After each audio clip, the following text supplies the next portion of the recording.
Hello guys, അപ്പം ഇന്ന് ഞാൻ 2 മുട്ട വെച്ചിട്ടൊരു സാലഡ് ഉണ്ടാക്കാൻ പോവാണ്. ഇതാണ് നമ്മൾ ഉണ്ടാക്കാൻ പോകുന്ന സാധനം. നമ്മളിത് 2 മുട്ടയാണ് എടുത്തിട്ടുള്ളത്. ഇനി നമുക്കിതൊന്ന് മിക്സ് ചെയ്യാം. എൻ്റെ ആദ്യത്തെ ഒരു സ്വഭാവമാണ് ഇതിങ്ങനെ പൊട്ടിച്ചണത്.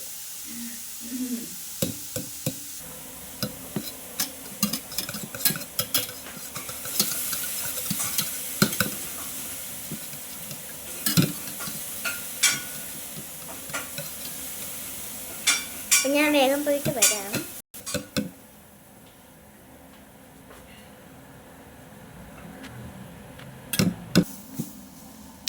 അപ്പോൾ ഫസ്റ്റ് തന്നെ നമുക്ക് കുറച്ച് മുളക് പൊടി ഇട്ട് കൊടുക്കാം. ഇത്രയും മതി, ഭയങ്കര ഇല്ല. കുരുമുളക് പൊടിക്കൊന്നും അളവില്ല. എനിക്ക് ഇങ്ങനത്തെ സാധനമായതുകൊണ്ട് ഇങ്ങനെ ഇടാൻ പറ്റുള്ളൂ. കുറച്ച് എരിവ് കൂടിക്കോട്ടെ. ഉപ്പ് എടുത്തപ്പോൾ കുറച്ച് അതൊക്കെ നമ്മൾ ക്ലീൻ ചെയ്തിട്ടുണ്ട്. കുറച്ചും കൂടി ഉപ്പ് വേണം. പിന്നെ കുറച്ച് എരിവ് ബാലൻസ് ചെയ്യാൻ കുറച്ച് കറിവേപ്പില ഇട്ടിട്ടുണ്ട്. പിന്നെ നമുക്ക് കുറച്ച് ഉള്ളി ഇട്ട് കൊടുക്കാം. സവാളയാണ് ശരിക്കും ഇടേണ്ടത്. സവാള നമുക്കില്ലാത്തതുകൊണ്ട് നമുക്ക് തൽക്കാലം ചെറിയ ഉള്ളി ഇട്ട് കൊടുക്കാം. അപ്പം നിങ്ങൾ വിചാരിക്കേണ്ട മുട്ട പൊരിച്ചതാണ്. കുറച്ച് മുട്ട പൊരിച്ചൊക്കെ തന്നെയാണ്, പക്ഷെ കുറച്ച് വെറൈറ്റി ഒക്കെ ഉണ്ട്. ഞാൻ കാണിച്ചു തരാം. കുറച്ച് വെള്ളത്തിലിട്ട ഒരു പയറാണ്. കുറച്ചിട്ട് കൊടുക്കാം. കുറച്ച് വെള്ളത്തിലിട്ട് പയർ. ഇനി നമുക്ക് സ്പൂൺ വെച്ച് നന്നായിട്ടൊന്ന് ഇളക്കി കൊടുക്കാം.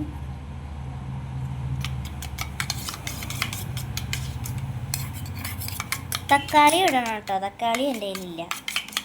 അതിന് പകരമായിട്ട് ഞാൻ കുറച്ച് കറിവേപ്പില ഇട്ടേണ്ടായിരുന്നു. കറിവേപ്പിലല്ല, പയർ ഇട്ടേണ്ടായിരുന്നു.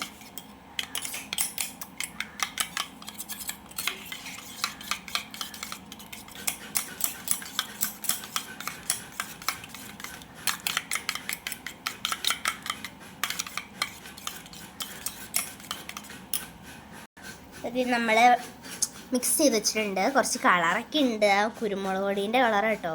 എനിക്ക് ഇച്ചിരി കളറുള്ളതൊക്കെയാണ് ഇഷ്ടം. അപ്പോൾ ഞാനിവിടെ ഒരു ചട്ടിയാണ് എടുത്തിട്ടുള്ളത്. ജലദോഷമാണ്, അപ്പോൾ കുറച്ച് സൗണ്ടൊക്കെ കുറവുണ്ടാവും കേട്ടോ.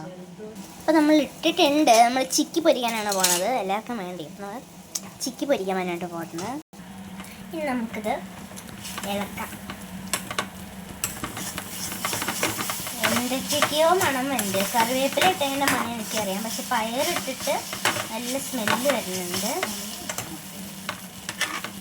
ഇത് ഞാൻ കണ്ടുപിടിച്ച ഐറ്റാണ് പയറിടുന്നത്. പയറിട്ടിട്ട് എങ്ങനെ ഉണ്ടെന്ന് നമുക്ക് നോക്കാം. ഇതായിട്ടുണ്ട്, നമുക്ക് ഓഫ് ചെയ്യാം. ഗൈസ്, അപ്പം നമുക്ക് ഇത് പ്ലേറ്റിലേക്ക് മാറ്റാം.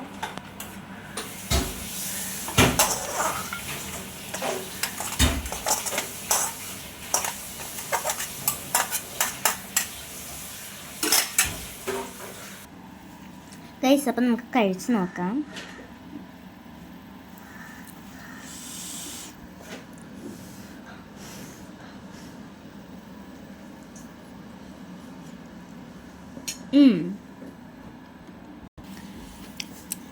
ഗൈസ്, അപ്പം അടിപൊളിയായിട്ടുണ്ട്. പയറൊന്നും കാണാനില്ല. പയറൊക്കെ ഇവിടെ ഉണ്ടെന്ന് തോന്നുന്നു. ഞാൻ കുറച്ച് ഇട്ടോളൂ, ഇനി കോളായാലോ എന്ന് വിചാരിച്ചിട്ട്. അപ്പോൾ പയർ കുറച്ചിട്ടിട്ടുള്ളൂ. എന്നാലും നല്ല ടേസ്റ്റ് ഉണ്ട്. അപ്പോൾ എല്ലാവരും ട്രൈ ചെയ്ത് നോക്കാം. എല്ലാവർക്കും ബൈ ബൈ. പിന്നെ ലൈക്ക് ചെയ്യണം, ഷെയർ ചെയ്യണം, സബ്സ്ക്രൈബ് ചെയ്യണം.